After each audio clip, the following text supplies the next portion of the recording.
할렐루야. 우리 한번 다시 고백해 봅시다. 모든 것이 하나님의 은혜입니다. 한 번 더 고백합시다. 매일매일이 하나님께서 인도하십니다. 여러분, 오늘 하루 종일 이 고백이 여러분의 마음에 울려 퍼지기를 주님의 이름으로 축복합니다.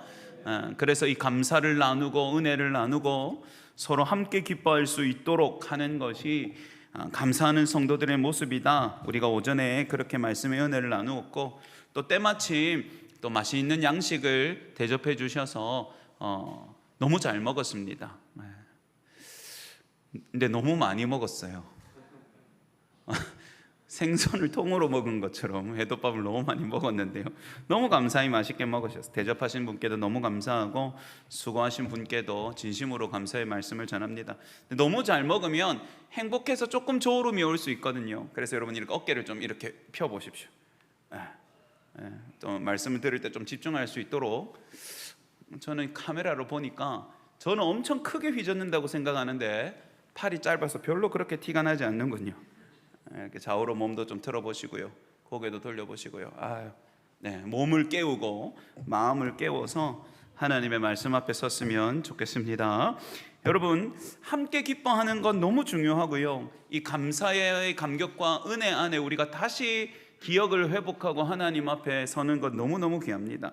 그런데 여러분, 이 감사는요, 우리가 모이는 이 예배의 공간에서만 끝나지 않습니다. 하나님의 이름을 두신 곳에서 출발하지만 따라합시다. 감사는 흘러서 넘쳐나야 합니다. 여러분, 이 감사는 결국은 감사하는 성도들의 삶까지 하나님의 은혜의 영광을 이어가는 줄 믿으시기 바랍니다. 여러분, 그래서 오늘 오후의 말씀은 우리에게 이렇게 도전하고 있어요. 하나님 앞에서 함께 기뻐하는 우리가 세상 속에서 어떻게 살아야 할까? 은혜를 기억하고 감사를 회복한 사람들은 어떻게 삶으로 하나님의 감사함을 드러내며 살게 될까? 그 답을 한 문장으로 표현하면 오늘 제목으로 연결되는데요, 따라합시다. 긍휼을 입은 하나님의 백성은 하나님의 아름다우심을 삶으로 드러냅니다. 그래서 오늘 제목은 아름다우심을 삶으로 보이는 사람들입니다. 여러분, 먼저 이 베드로 전서의 말씀은 이 하나님의 성도들, 흩어져 있던 성도들을 하나님의 큰 부르심으로 다시 일으켜 세웁니다. 여러분, 9절 어디까지 읽어볼 거냐면 9절 절반만 함께 읽을게요. 9절 한번 띄워주시고요. 읽습니다. 그러나 너희는 택하신 족속이요 왕같은 제사장들이요 거룩한 나라요 그의 소유가 된 백성이니. 여기까지 읽습니다. 여러분, 그러나로 시작한다는 말은 앞에는 다른 이야기였다 이 말이죠. 앞에는 다른 이야기였다 이 말입니다. 어떤 이야기였냐면 모든 이 세상을 살아갈 때 예수 그리스도를 거치게 하는, 그러니까 걸리게 하는, 부딪히는 돌이 되고 넘어지게 하는 돌이 되는 세상이 있다. 여러분, 이 베드로전서는 기본적으로 세상 가운데 흩뿌려져 있는 듯한 성도들을 향한 말씀입니다. 여러분, 흩어뿌려졌다 이 말은 뭡니까? 막 뭉쳐가지고 큰 덩어리가 아니고 어떤 느낌이에요? 다수 속에 소수로 뿌려져 있는 느낌이죠. 그러니까 기본적으로 세상 속에서 환영받는 사람들을 향한 이야기가 아닙니다. 믿음 때문에 오해도 받고 비방도 받고 비판도 받고 세상 사람들의 눈에 나기도 하고 또 때로는 핍박받기도 하고 때로는 세상과 다른 모습들 때문에 약간 손가락질 당하기도 하는, 그럼에도 하나님의 특별한 부르심이 있는 성도들, 저와 여러분을 향한 거죠. 그러니까 여러분, 너희가 세상 속에서는 작은 자 같고, 너희가 세상 속에는 비방받는 자 같고, 너희가 세상 속에서는 어쩌면 너무 매맞는 자 같지만, 그러나 따라합시다. 너희는 택하신 족속이요 왕같은 제사장들이요 거룩한 나라요 하나님의 소유된 백성이다. 할렐루야. 여러분이 부르심에 반응하라는 겁니다. 너희는 세상에 흩어진 사람들 같지만 흩어진 게 아니라 도리어 뭡니까? 하나님이 쏙쏙 택하셔서 뽑으신 하나님의 백성이에요. 할렐루야. 여러분, 우리가 왜 이 세상 가운데 다릅니까? 하나님이 우리를 택하셔서 뽑아내셨기 때문이죠. 그리고 세상에서는 종이 되고 연약한 사람들 같지만 하나님 나라에서는 왕 같은 왕의 제사장으로 부르심을 받았고, 우리가 마치 세상에서는 외국인처럼 이방인처럼 취급받지만 하나님의 나라의 참된 백성이요 하나님의 권속인 줄 믿으시기 바랍니다. 여러분, 이 부르심에서부터 출발하는 거예요.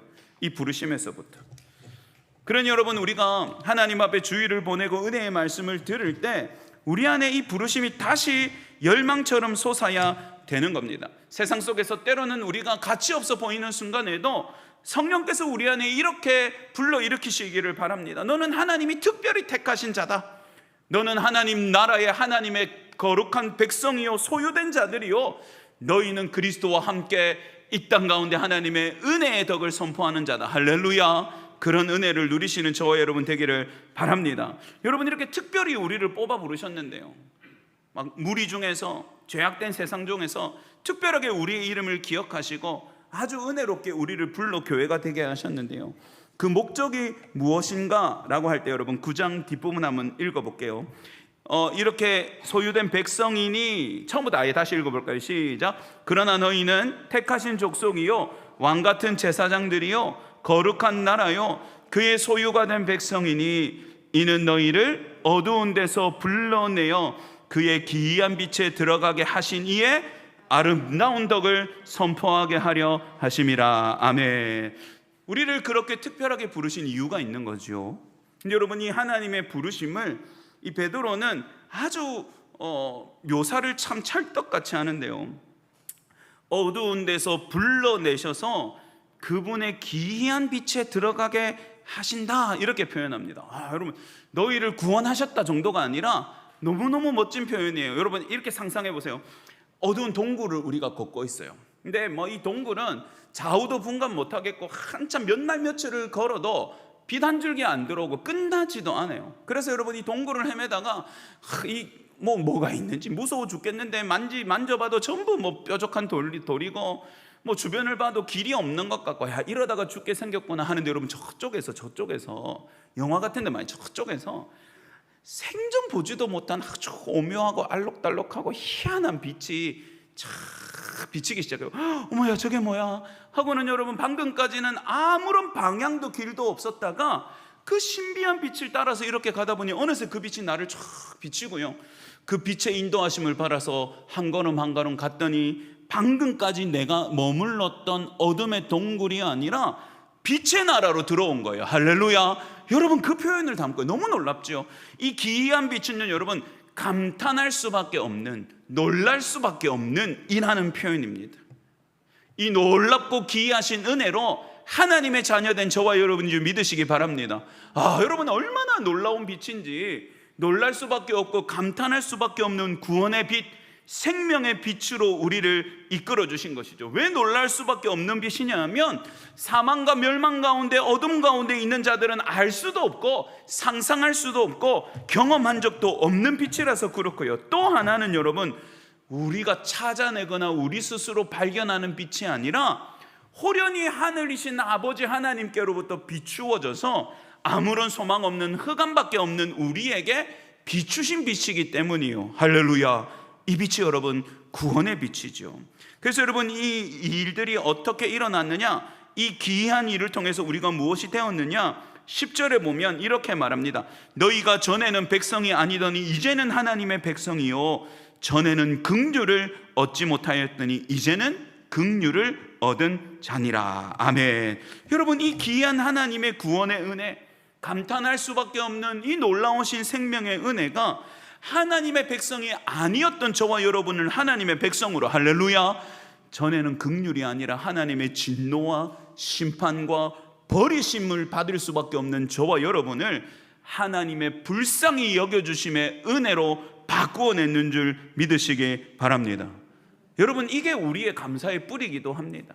오늘 저와 여러분은 이 1년의 절반 동안 베푸신, 우리 인생에 베푸신 하나님의 은혜들을 생각하고 또 감사했었어요. 여러분, 그러나 그 감사의 뿌리를 자꾸 더듬어 가다 보면 결국 가장 감사의 깊은 뿌리는 뭡니까? 하나님의 백성 삼으시고 자녀 삼으신 것, 하나님 앞에 구원의 은혜 받게 하신 것인 줄 믿으시기 바랍니다. 여러분, 이게 가장 깊은 감사의 뿌리죠. 원래 여러분, 우리는 하나님의 긍휼을 받을 자격이 없는 사람들이었습니다. 원래 우리는 소망이 없는 사람들이에요. 원래 우리는 흑암 가운데 헤매이다가 그 인생이 끝나야 되는 비참한 존재들이었습니다. 그런데 여러분, 하나님 밖에 있는 우리를 하나님의 백성 삼으시고 하나님의 긍휼 밖에 있는 우리를 하나님이 기이하고 신비로운 구원의 빛으로, 생명의 빛으로 인도하고 불러내셔서 하나님의 자녀 삼으신 그 은혜에 감사와 찬송을 올려 드리시기 바랍니다. 여러분, 이 놀라운 은혜를 입은 저희에게 이제 하나님이 명하시는 명령이 있어요. 다시 한번 9절 보죠. 이는 너희를 어두운 데서 불러내어 그의 기이한 빛에 들어가게 하신 이에 뭐라고 말합니까? 아름다운 덕을 선포하게 하려 하심이라. 아멘. 따라해 봅시다. 우리는 하나님의 아름다우심을 전하도록 부름받았습니다. 여러분, 감사하는 성도들이 결국 이 교회 밖을 나가서 세상과 가정과 이웃들 속에서 해야 되는 일은 뭡니까? 하나님의 아름다우신 덕을 드러내는 그런 일들을 해야 한다는 것이죠. 그것이 구원하신 하나님 앞에 감사하는 성도들의 궁극적인 삶의 모습입니다.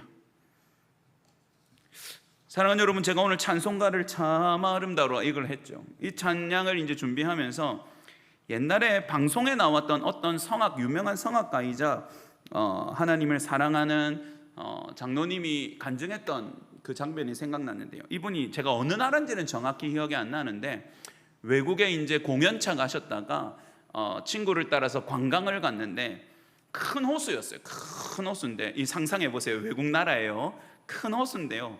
한쪽 저 멀리는 만년설이 있는 설산이 저 어렴풋이 보이고, 그리고 큰 호수 주변에는 막 빽빽한 수목이랑 예쁜 풀들과 꽃이 피어져 있고, 그 호수에 보면 그 아주 감성 있는, 요즘 쇠로 만든 게 아니라 나무로 만든 나루터가 있는데 거기에 이렇게 저어서 가는 그 서양 사람들이 타는 예쁜 보트 있죠.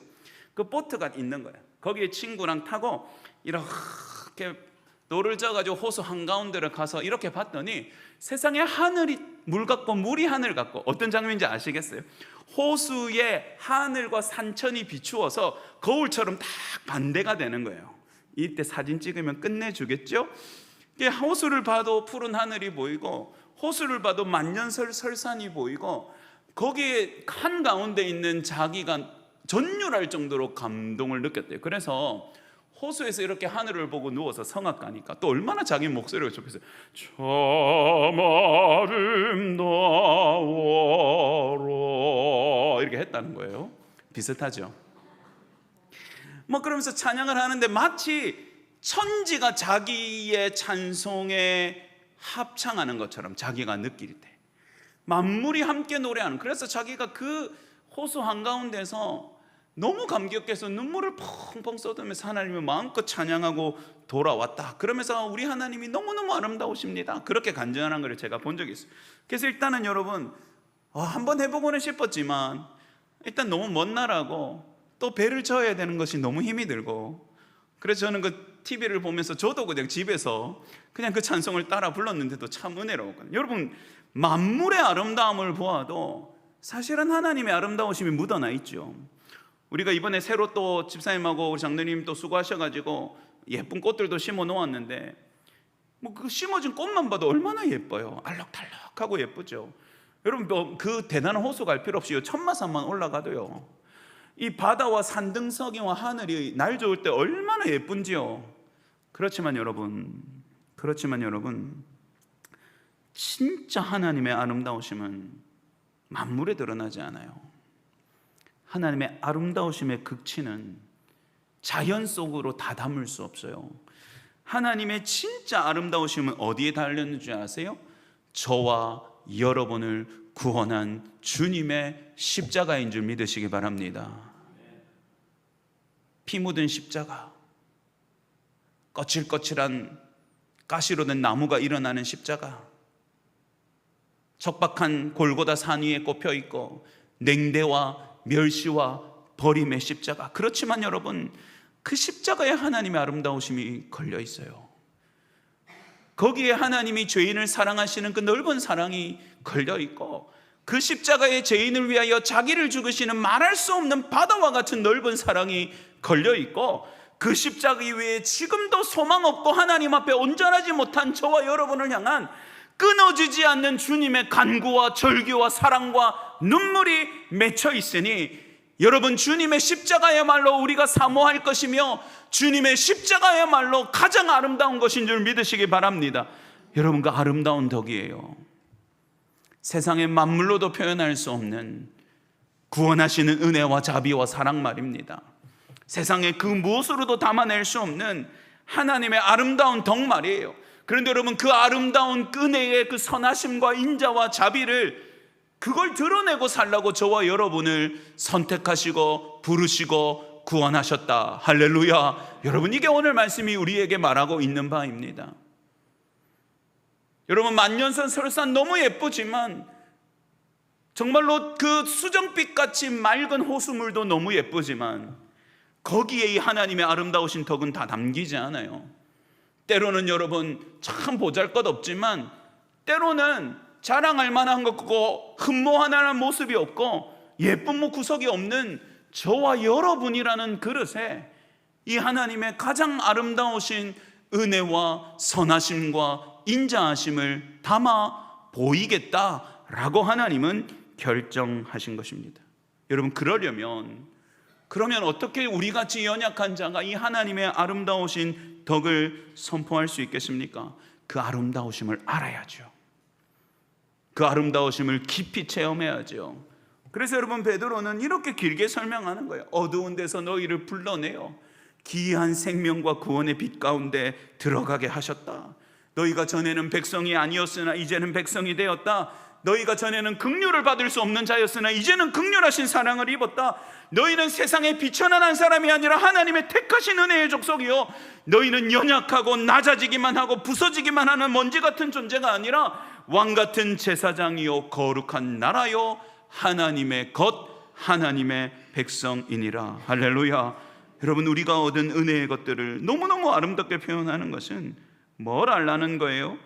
너희의 하나님이 얼마나 아름답고 선하신 분인지를 알라는 것이죠. 여러분, 주님의 선하심을 알고 그분의 아름다우심을 알아서 우리의 삶에 그걸 담아서 살 때 우리는 그 주님의 아름다우심을 비추는 거울이 되는 줄 믿으시기 바랍니다. 그런 여러분, 감사하는 성도는 내가 받은 복이 얼마나 큰지를 자랑하는 사람이 아니라 반대로 나에게 복을 베푸신 하나님이 얼마나 귀하고 아름다우시고 좋으신 분인지를 보여주는 사람인 줄 믿으시기 바랍니다.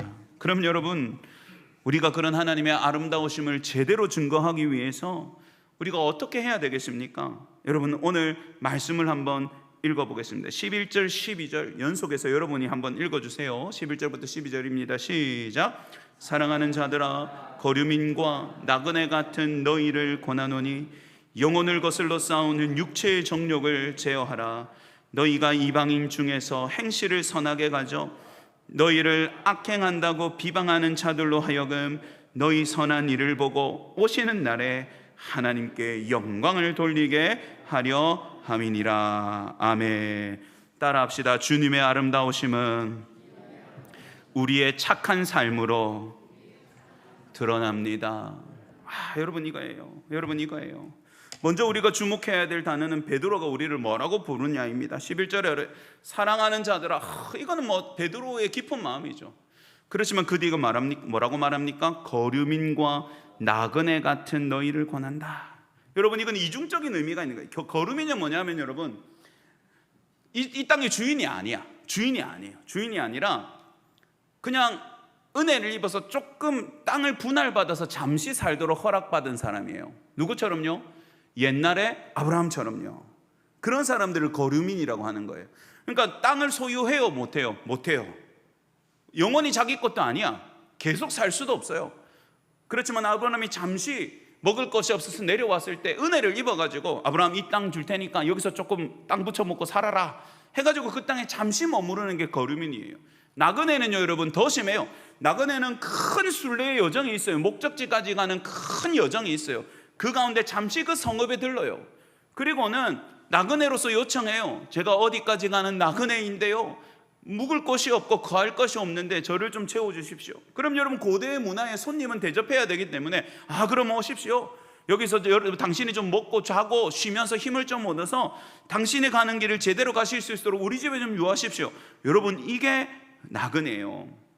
여러분 이 베드로가 이 쓰고 있는 성도들에게 거류민과 나그네 같은 너희야 하면 첫 번째로는 그들의 서글픈 처지가 생각났을 거예요.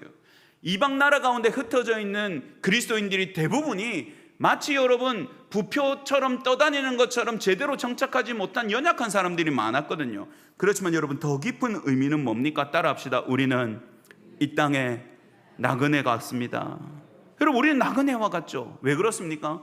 이 땅이 우리의 목적지가 아니라 어디가 우리의 목적지입니까? 하나님의 나라, 우리의 본향이 아버지의 집이 목적지인 줄 믿으시기 바랍니다.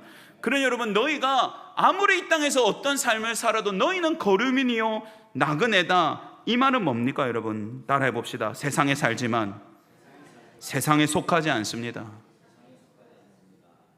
그게 여러분 우리의 정체성이에요. 우리도 똑같이 땅 사고 집 사고 냉장고 사고 에어컨 사고 김치 냉장고 사고 살죠. 그죠?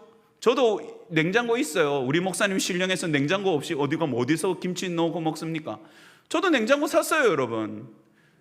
똑같이 살아요. 저도 공중에 떠서 자지 않아요. 하늘을 두루마리 삼고 바다를 먹물로 삼고 하나님의 사랑은 기록하지만 하늘을 입으로 삼아 살지는 않습니다. 우리도 똑같이 집에 살아요. 그렇지만 여러분 우리는 세상 사람과 똑같이 살지만 세상 사람과 똑같지 않습니다. 우리는 엄밀히 말하면 나그네입니다. 하나님이 날 위해 예비하신 나의 본향, 나의 고향으로, 하늘 고향으로 돌아가는 여정 중에 있는 사람이지요.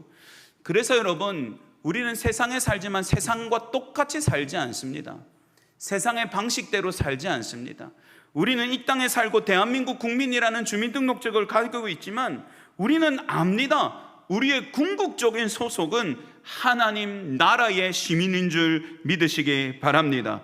그러니 여러분 이 정체성을 딱 못 박은 후에 베드로가 하나님의 아름다우심을 보여주는 사람들의 삶의 이야기가 이해되어지는 거예요. 너희는 이 세상에 살지만 이들과 같은 사람들이 아니기에 뭐라고 말합니까? 따라합시다. 영혼을 거슬러 싸우는 육체의 정욕을 제어하라.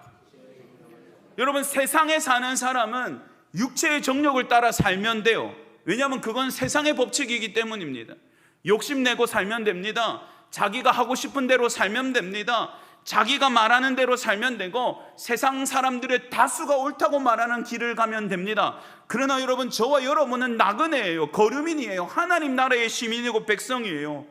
그러나 여러분 우리는 이 땅을 살지만 세상의 욕망을 따라 살지 않습니다. 오히려 세상의 물줄기는 우리의 영혼을 거슬러 싸우는 것이기에 마치 물살을 가로질러서 올라가는 물고기처럼 우리는 세상 속에서 우리의 정욕을 제어하며 살아야 한다라고 말하는 것이죠. 여러분 12절로 가보면 너희가 이방인 중에서 행실을 선하게 가져 너희를 악행한다고 비방하는 자들로 하여금 너희 선한 일을 보고 하나님께 영광을 돌리게 하려 함이다. 이렇게 말합니다. 그럼 여러분 이 땅을 살지만 너희는 이 땅에 속한 사람도 아니요, 너희는 기이한 하나님의 구원의 이 은혜를 입은 사람이고 하나님의 구원의 아름다우신 능력과 은혜를 선포해야 되는 사람들이 있기 때문에 너희를 거스르는 세상의 정욕과 세상의 생각과 싸워서 욕심대로 죄악을 따라 살지 말고 도리어 이방 사람들과는 다르게 세상 사람들과는 다르게 선하게 착하게 살아서 너희를 손가락질하고 너희를 이상하다고 말하고 너희가 믿는 주님을 오해하는 사람들에게 마침내 그분의 아름다우심을 알도록 하라. 할렐루야. 여러분 그것이 베드로의 권면이죠. 주님의 아름다우심을 보았고 경험하고 맛보았다면 그 아름다우심에 걸맞게 살아가야 된다고 권면하는 겁니다. 주님은 아름다우시지만 십자가에 못 박혀 돌아가셨던 것처럼 교회는 그 아름다우심을 담고 사는 사람들이지만 때로는 세상의 오해와 손가락과 비방을 받습니다. 그렇지만 교회는 결국, 성도는 결국 한결같은 선한 삶으로, 주님을 닮은 아름다운 삶으로, 주님의 아름다우심을 드러내는 삶으로 하나님이 얼마나 아름다운 분이신지를 보여주는 사람들인 것이죠. 사랑하는 성도 여러분, 우리의 감사는 오늘 이 예배의 공간에서 가득 울려 퍼져서 우리의 삶으로 흘러갑니다. 우리의 삶은 이 하나님의 아름다우신 베푸신 은혜와 그분의 덕을 보여주는 모습으로 변하게 될 것인데요, 그것은 우리의 작은 자리에서 보이는 순종과 선함과 주님을 닮은 아름다운 모습으로 된다는 사실을 기억하십시오. 가정에서 말 한마디 다르게 하는 것부터 시작되는 거예요. 세상에서 작은 것에 충실하고 정직하게 사는 것으로부터 시작되는 거예요. 상처받았다고 복수하지 말고, 미움받았다고 대갚아주지 말고, 주님이 십자가에서 어떤 모습을 보이셨는지를 기억하고 그분처럼 살아가는 모습으로 시작되는 겁니다. 이런 삶이 당장 세상과 여러분의 인생을 당장 바꾸지 못할 것처럼 보일 수도 있습니다. 그러나 하나님은 성도의 조용한 순종과 주님의 아름다우심을 닮은 삶의 모습을 통해서 자신을 보여주신다는 사실이에요. 그럼 언젠가는 여러분, 그 한 남자가 하나님의 아름다우신 솜씨를 담아낸 만물 속에서 감격하고 노래한 것처럼 하나님의 선하심을 보여주는 저와 여러분 사이에서 어떤 한 사람이 하나님의 아름다우심에 감격하고 노래할 날이 올 것입니다. 사랑하는 성도 여러분, 함께 기뻐한 감사하는 성도들답게 하나님의 아름다우심을 닮은 모습으로 살아가십시다. 그 긍휼과 사랑을 입은 모습으로 살아가십시다. 감사와 찬송이 예배당 안에서 끝나지 않도록 우리의 삶의 착한 모습으로 그분을 우리의 가정에서, 교회에서, 일터에서, 이웃 가운데서 보여드립시다. 그럴 때 하나님은 저희를 통하여 영광을 거두시고 많은 사람이 하나님의 아름다우심을 아는 날이 올 줄 믿습니다. 여러분 함께 고백하십시다. 그분의 아름다우심을 알아서 그 아름다우심을 보여주며 삶이 삽시다. 그런 저와 여러분 되시기를 주님의 이름으로 축복합니다.